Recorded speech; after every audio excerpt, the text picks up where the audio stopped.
fantastic job. We want to say thank you for allowing us to be a part of such a historical event. My name is Kendall Moore of 1690 AM WBON of the Kendall Moore Show, Friday nights from 6 until 9 p.m. I appreciate you guys allowing us to come on behalf of the Southside Health Center, the AIDS Healthcare Foundation, as well as BLACK, which is the Black Leadership AIDS Crisis Coalition, an affinity group of the AIDS Healthcare Foundation. It is very loud in here, so I am screaming so that everyone can hear, number one. Number two, we're going to continue to practice PPE. If you're not speaking, put your mask on and stay 6 feet from one another. Tonight's program, we have 4 dynamic women in their respective fields who will briefly introduce themselves. And the topic, ladies and gentlemen, is COVID and sex, or sex and COVID. Now, see, everybody's eyes got real big real quick. Even the people on Facebook now, we're streaming live on Facebook as well at the SouthsideHealthCenter.org. Big shout to Vanessa Smith, who is the executive director, Creola Kizart, who is also the executive producer of today's program. Are you guys ready to get started? Let me ask you this though. Is it just me, or is it a hell of a topic to be having right now? Is it a hell of a, no, yeah, no, and people, yes or no or yes? Should people want it? There's a lot of babies that got created during COVID, I know that for a fact. All right, folks, without any further ado, what I'm going to do, because we're limited to 2 mics, I'm going to pass the mic. Everybody is, they're good, and let them briefly introduce themselves, and we will get started. And I'm going to start right here with the sister. I'm not going to have them stand up, all right? Is that okay with everybody? All right, thank you very much. Give me a round of applause now, come on, man. Damn, it's Saturday, we're having fun. We out here at the Black Women's Expo. Let's get it done. Sis, please go ahead and introduce yourself. Thank you so much. Can everybody hear me okay? Awesome. We got a screen. All right, my name is Pasha Rasco. I am an women's intimacy and wellness consultant. I'm excited to be having this conversation with you ladies, you all, today in public. So pretty much a lot of what I do is I have in-home parties and online parties with women, like bachelorette parties, birthday parties, etc. And kind of trick them into having these fun conversations about wellness and start the conversations that make them really go deeper into their relationships, into their health, into their overall wellness. So I'm really excited to be talking to y'all today. Round of applause. Our next panelist. Hello everyone, my name is Dr. Danica Wilson. I am the medical director of the AIDS of Chicago and Hyde Park Healthcare Centers. We are in partnership with Southside Health Center along with Calor. I see family medicine patients along with patients that have been diagnosed with HIV. We do free walk-in testing on certain days, Mondays and Thursdays at our healthcare center between 4 and 6. So we test for gonorrhea, chlamydia, syphilis, and HIV. And I'm happy to have this conversation because everybody gets nervous when it's time to talk about sex, even though everybody's always doing it. Thank you, Dr. Danica. Certainly appreciate you. Our next panelist. Hello everyone, my name is Netta Beretta Wilson. I am a co-host on the Kendall Moore Show. Our fearless leader over here, Kendall Moore.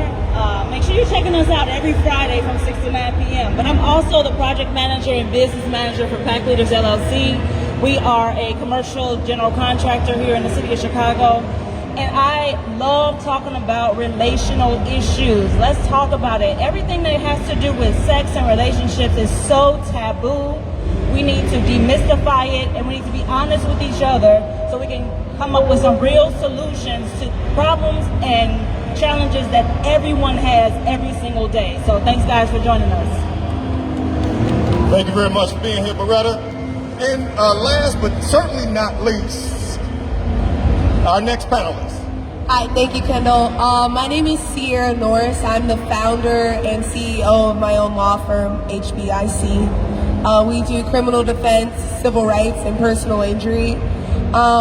Sex doesn't come up a lot in my field, but it's very instrumental to keeping me mellow and focused on my job. So sex is something that I think is very good to incorporate into all of our lives.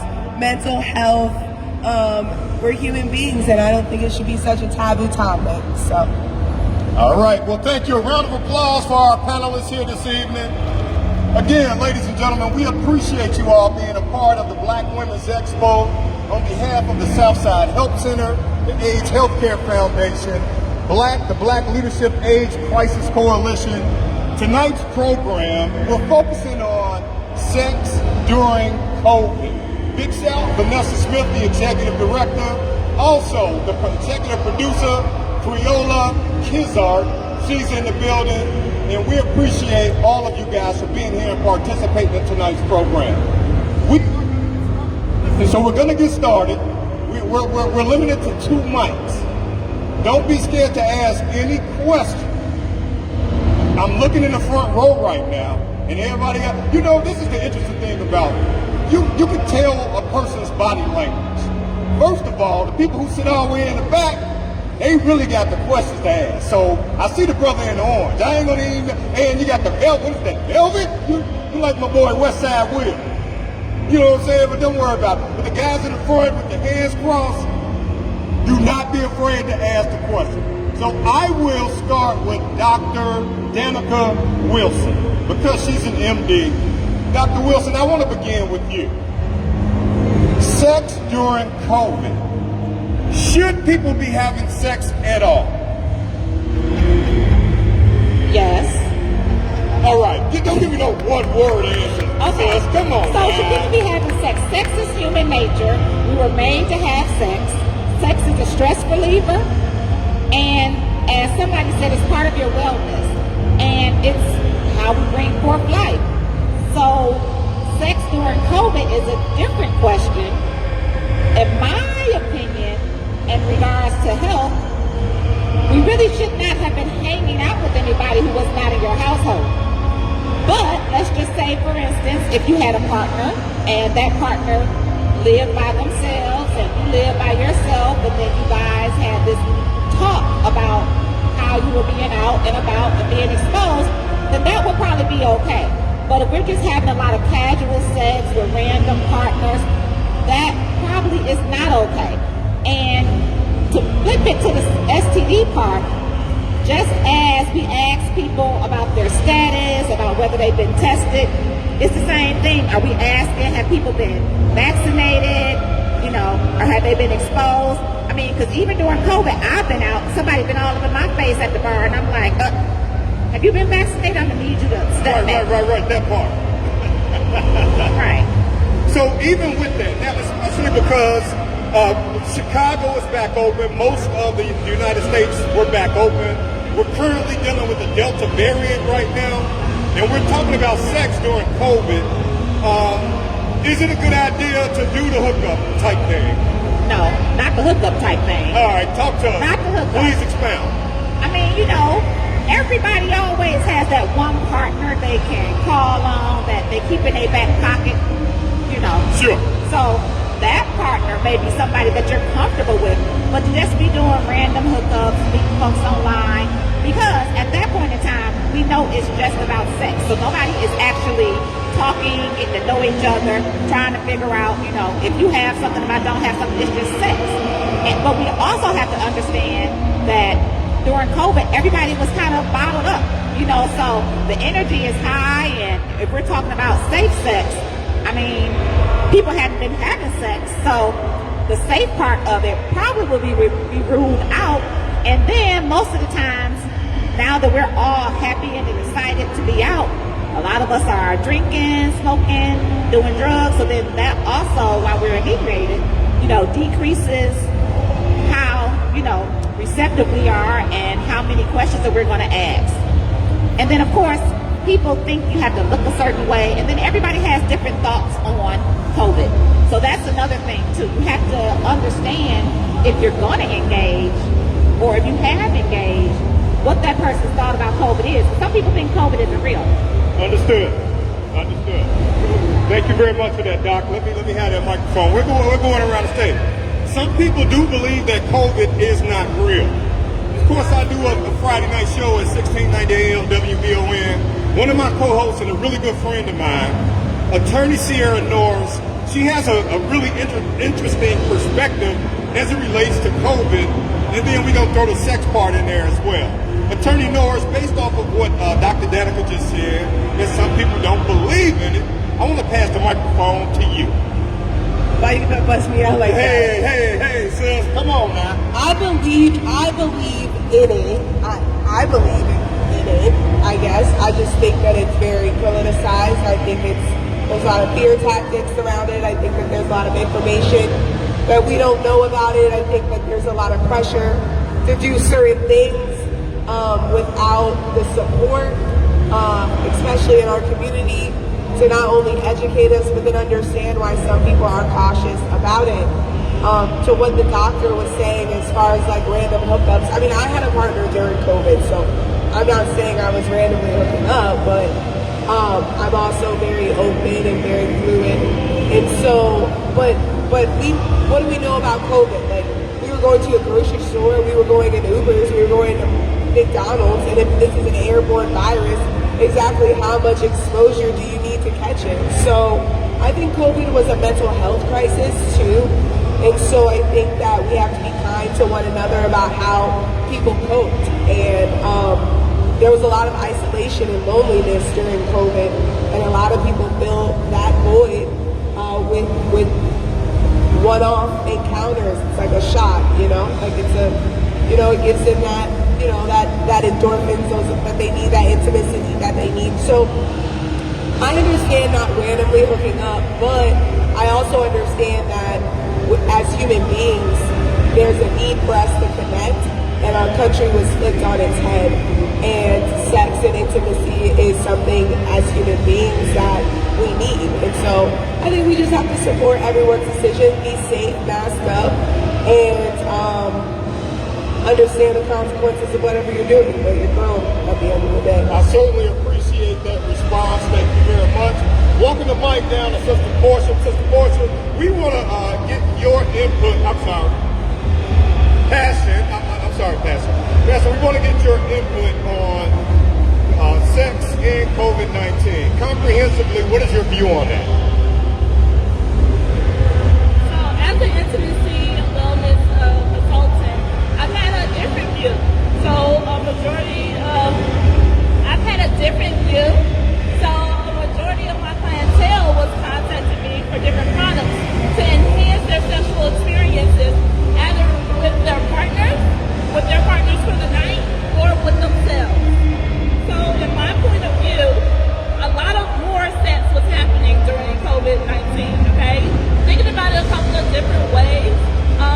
If you are stressed out, for some people, their triggers or their motivation to have sex was stress.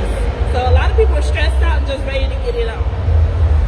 Another way is that you can get aroused or ready to have sex is by everything going well. Because even though COVID-19 really sucked and 2020 really sucked, some people had a really good year. So in my opinion, and according to my sales, yes, everyone had a lot more sex and should be having sex. But Dr. up here she's been talking about conversations about should we be having sex with multiple partners? And at the end of the day, I absolutely agree we shouldn't. However, majority of people are still going to anyway. And I think the best thing to help keep you safe is similar to the discussion of, are you tested? Have you been with multiple partners? Are you vaccinated?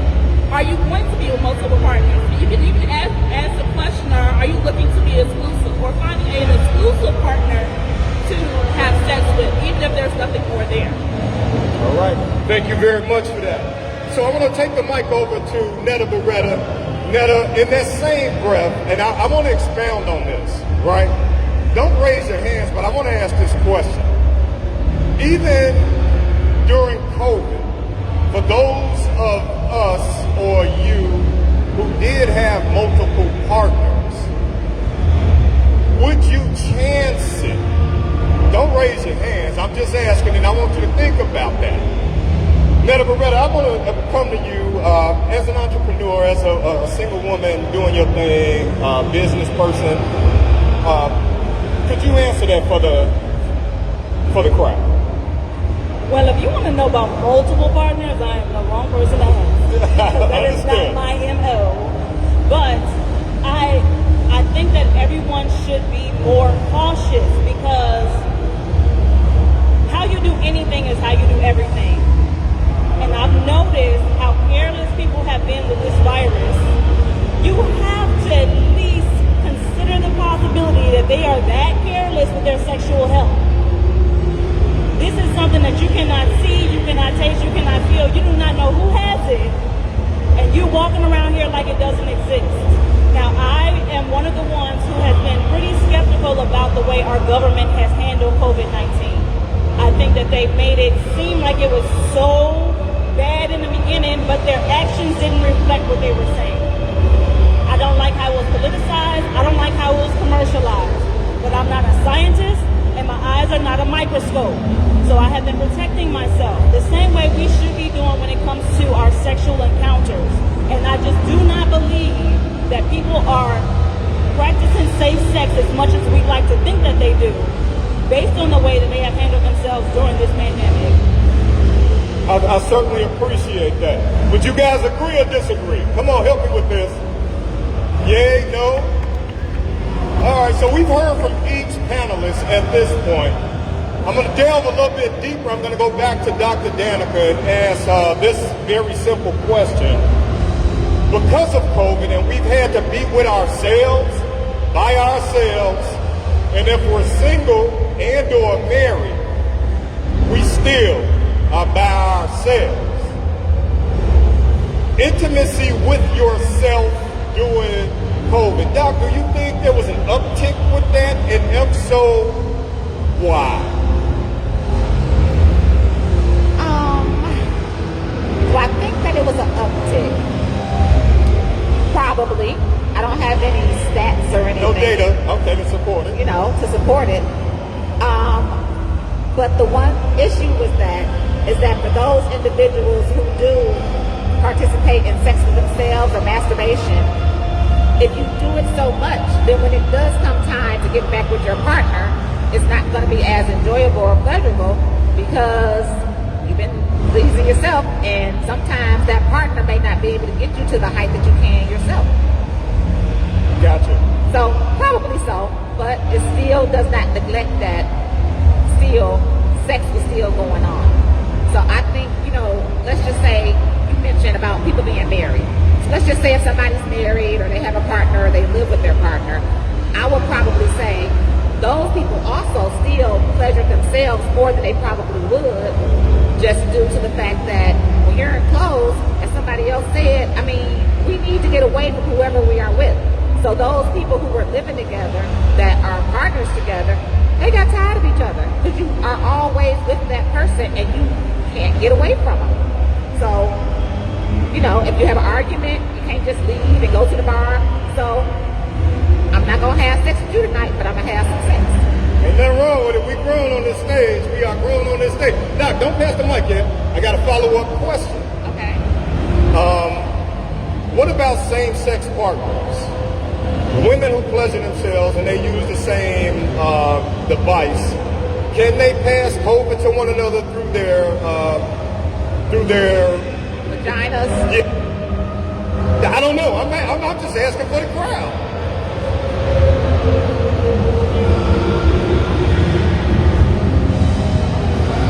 Okay, I'm gonna let her answer this. Oh, okay. Okay. Thank you very much. Sorry. All right. So you want to repeat the question, or do you want to repeat it and answer I got it. Okay. So as a cisgender lesbian woman and married, I can answer this question. Plus, It might not be completely clear, but as well as other women products, I do sell sex toys. So for adults. Okay. So overall, yeah, you didn't get the question. Oh, so the question is, being a cisgender woman or not, anyone, if you're pleasuring yourself and you have a partner, is it possible to spread COVID with the device? Absolutely. But that's not the only thing. You can also spread STIs and STDs with the products. So whenever a client would work with me or purchase a toy, we always offer a cleaner, so a toy cleaner, as well as a toy container, like a satin bag, to make sure that they can keep their, not only have their own toys, especially to same-sex female partners, or any same-sex or any two couples. You want to have your own toys and try not to share those to make sure that those don't go by, like you don't keep spreading things back and forth with each other. And if I may add one to the conversation of married couples and just, partners in general throughout the COVID years that get sick of each other, yes, it absolutely happens, okay? So we all get sick of each other, and that's the reason why I had an uptick of not only toys, but communication products such as like date night cards that keep things interesting and have you find other ways of intimacy.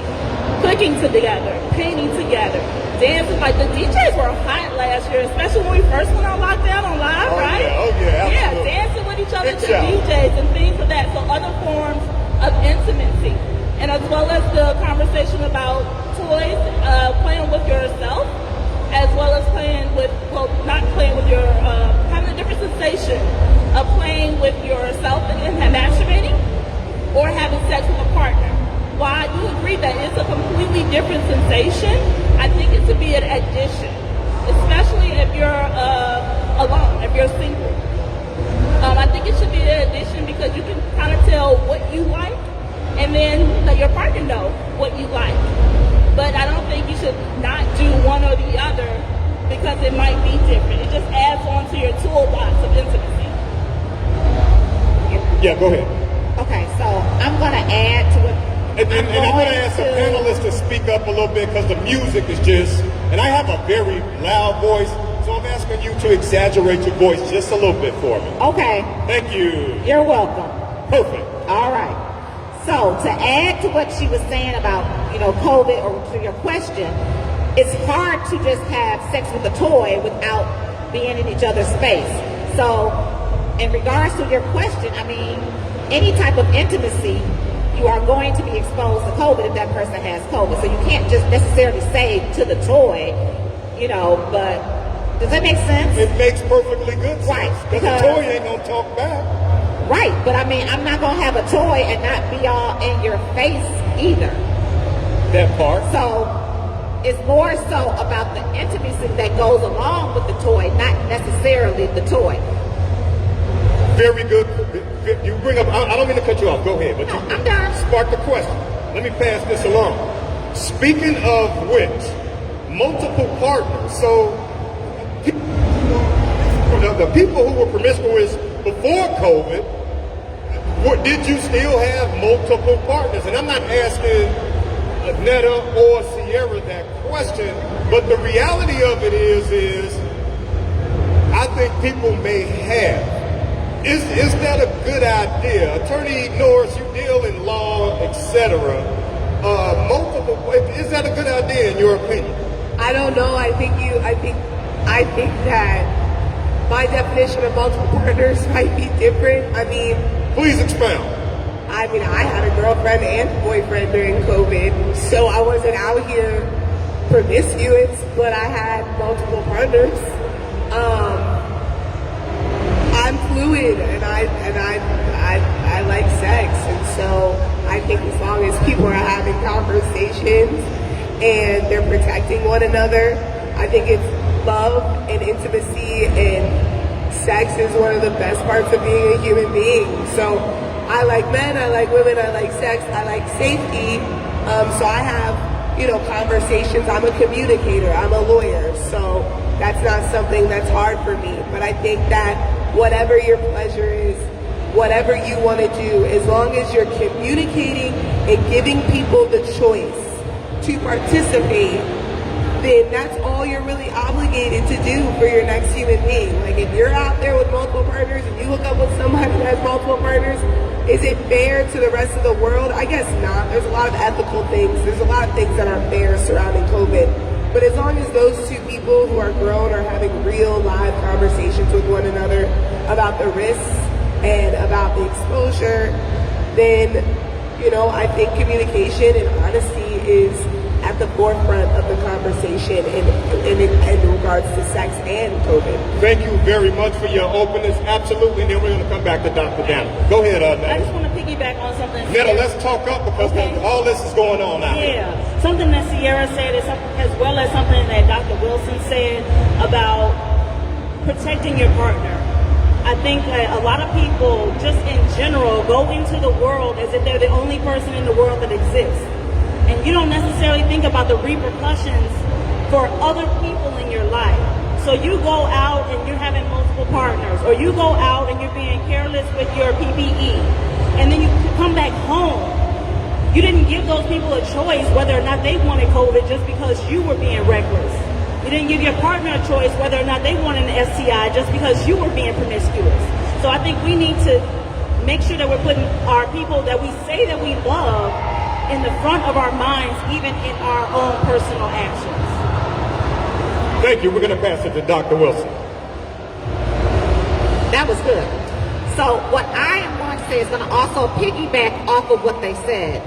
So in regards, if we're comparing sex and COVID, one thing in regards to what Netta said is, let's say for instance we have individuals who stay with their parents or their grandparents. And as Netta said, you're going out here being reckless and you're a carrier, and then you give something to your parent, your grandparent. And I know that has happened to someone personally that was unvaccinated, and then she gave COVID to her mother, and now her mother's no longer with us. But to piggyback off of what she said, in regards outside of just telling someone you have COVID, the biggest issue in regards to everything that we're talking about is communication. And that is what we don't do as people. And every time I have this conversation about sex or getting tested or knowing your status, is that we as people, as human beings, can't handle the truth. We want the truth, we can't handle the truth, but we can't deal with it. So, you know, we don't have certain conversations because they're difficult, because we fear rejection. So if I'm talking to you or talking to her, and it's like, okay, well, guess what? I got herpes, but I don't have no outbreak right now. I take a risk of y'all not wanting to have sex with me. It's the same thing if I tell somebody that I'm HIV positive. I may be undetectable, but because I'm positive, you don't want to have sex with me. So it's the same thing with COVID. If somebody tell you that got COVID, you like, ooh, stay back. Somebody cough, you like, ooh, you got COVID.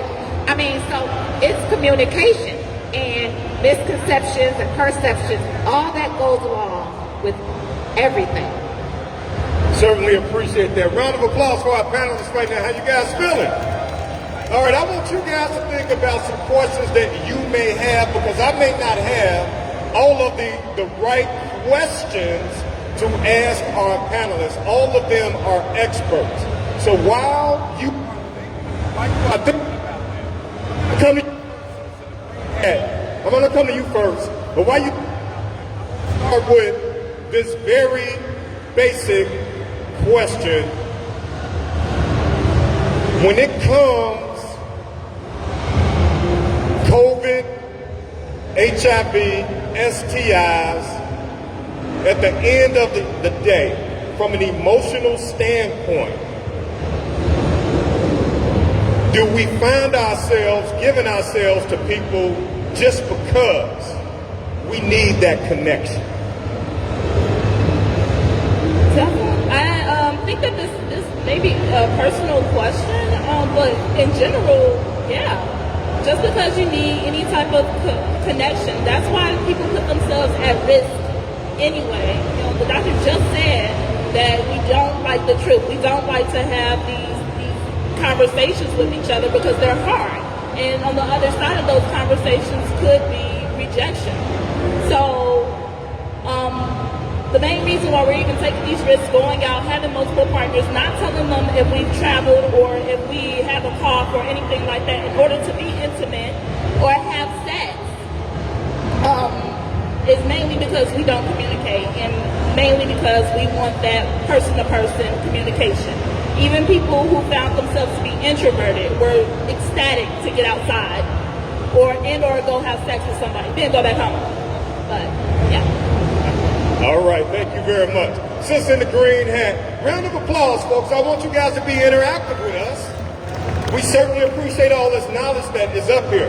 Can you come up, if you don't mind, so people can actually hear the question? How you doing? Look fantastic.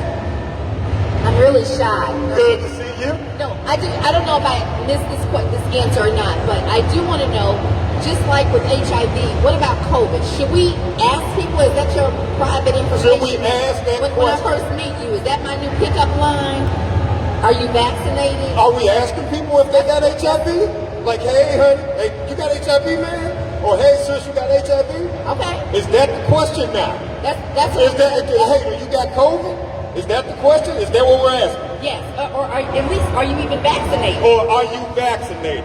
Excellent question. Let's start with the attorney, since she can sue people.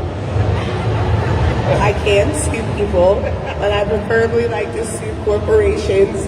And my favorite entity to sue is Chicago Police Department, but I digress. How